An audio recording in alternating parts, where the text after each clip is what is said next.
Hi മക്കളെ, നമ്മള് മലയാളത്തിൽ എവിടെ വരെ പഠിച്ചു? ഗ പഠിച്ചല്ലേ? ക ഖ ഗ വരെ പഠിച്ചു. നീ ഇഖ ഇഖ എങ്ങനെ എഴുതുന്നേന്ന് നോക്കാം. വരൂ, കണ്ടോ? ഇതാണ് ഇഖ. അതായത് ചെറിയൊരു തല ഇങ്ങനെ ഇടുക, ചെറുതായിട്ട് ഇങ്ങനെ തലയിട്ട് ഇങ്ങോട്ടൊരു വര വരയ്ക്കുക, എന്നിട്ട് മുകളിലോട്ട് വരച്ചിട്ട് ഇത് അകത്തോട്ട് കൊണ്ടുവരിക, എന്നിട്ട് ഇതിനെ ഇങ്ങനെ വരയ്ക്കുക. ഇതാണ് ഇക്ക. നിങ്ങൾ ഓർക്കും, അയ്യോ ഇത് പാടാണല്ലോ. ഒന്ന് പാടൊന്നുമില്ല. ഇത് കണ്ടോ, ഇങ്ങനൊരു ചെറിയൊരു കുനിപ്പ് പോലെ വരയ്ക്കുക. എന്നിട്ട് ഇവിടെ നിന്നോട്ട് ഇങ്ങോട്ട് കൊണ്ടുവരിക, എന്നിട്ട് ഇതിനെ മുകളിലോട്ട് കൊണ്ടുവരിക. ഇത്ര ഓക്കെ അല്ലേ? എന്നിട്ട് എന്ത് ചെയ്യുക, ഇതിനെ നമ്മളൊരു അകത്തോട്ട് വരയ്ക്കുക. ഇവിടുന്ന് ഇങ്ങനെ അകത്തോട്ട് വരച്ച് മുകളിലോട്ട് കൊണ്ടുപോവുക. ഇതാണ് ഇക്ക. ഈസി അല്ലേ മക്കളെ? നോക്കിയേ, ഇത്രയും നിങ്ങൾ വരച്ചു. നോക്കിയേ, ഇത്രയും നിങ്ങൾ എഴുതി. എന്നിട്ട് മുകളിലോട്ട് നമുക്കൊരു ചെറിയൊരു വര വരയ്ക്കുക. എന്നിട്ട് ഇതുപോലെ ഇതാ ഇങ്ങനെ നമ്മൾ ഇതിനെ ഒരു തളം എന്നൊക്കെ പറയല്ലേ, അതുപോലെ ഒന്ന് വരച്ചിട്ട് ഇതാ ഇങ്ങോട്ട് ഇറക്കി കൊണ്ടുവന്നിട്ട് മുകളിലോട്ട് കൊണ്ടുപോവാം. ഇത്രയേ ഉള്ളൂ. നോക്കൂ, ആദ്യമേ ചെറിയൊരു കുനിപ്പ് പോലെ വരച്ചിട്ട് ഇങ്ങോട്ട് കൊണ്ടുവന്നു. എന്നിട്ട് അതിനെ മുകളിലോട്ട് ഒരു ചെറിയ വര വരച്ചിട്ട്, കൈ എടുക്കരുത് കേട്ടോ, ഞാൻ നിങ്ങളെ കാണിക്കാനാണ് കൈ എടുക്കുന്നത്. എന്നിട്ട് നമ്മൾ ഇങ്ങനെ താഴോട്ട് കൊണ്ടുവന്നു. എന്നിട്ട് ഇങ്ങനെ എഴുതി. ഇതാണ് ഇഖ. ഒന്നും കൂടെ കാണിക്കാം കേട്ടോ. കണ്ടോ? മനസ്സിലാവുന്നുണ്ടോ? ചെറിയൊരു തല ഇട്ടു, ഇങ്ങോട്ട് കൊണ്ടുവന്നു, മുകളിലേക്ക് കയറ്റി ഇങ്ങനെ കൊണ്ടുവന്നു. ഇതാണ് ഇഖ. കണ്ടോ? ഇഖ ഖ. കണ്ടോ? ഇത്രേ ഉള്ളൂ. എല്ലാവരും സ്ലേറ്റ് എടുത്തോ. എന്നിട്ട് ഇത് ഇങ്ങനൊന്ന് എഴുതിക്കേ. എഴുതി. എന്നിട്ട് അവിടുന്ന് തന്നെ ഇങ്ങോട്ട് കൊണ്ടുപോവാ.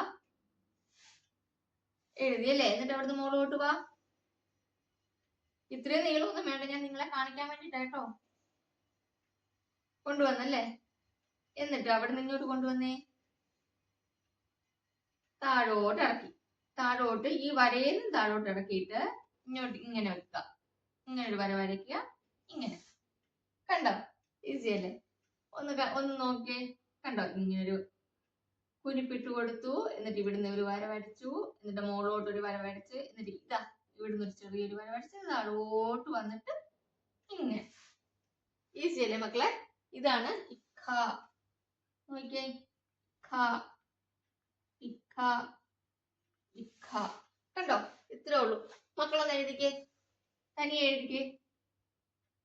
ആദ്യമേ നമ്മൾ എന്ത് ചെയ്തു, ഇങ്ങനൊന്ന് കൊണ്ടുവന്ന് ഇങ്ങനൊന്ന് വരച്ചു, മുകളിലോട്ട് പോയി, പിന്നെ ഇങ്ങോട്ട് കൊണ്ടുവന്നു ഒരു ചെറിയൊരു വര.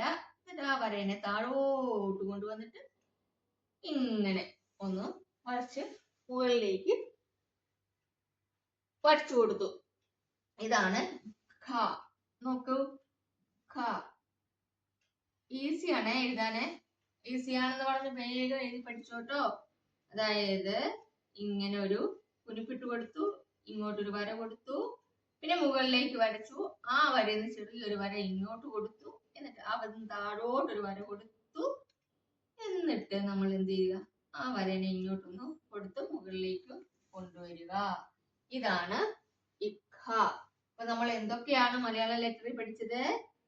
ക, ഇഖ, ഗ, ഇഖ. ഇത്രയും പഠിച്ചല്ലേ? ഇനി അടുത്തത് നായാണ് പഠിക്കാനുള്ളത്. അപ്പം ഇത് എഴുതി പഠിക്കുക.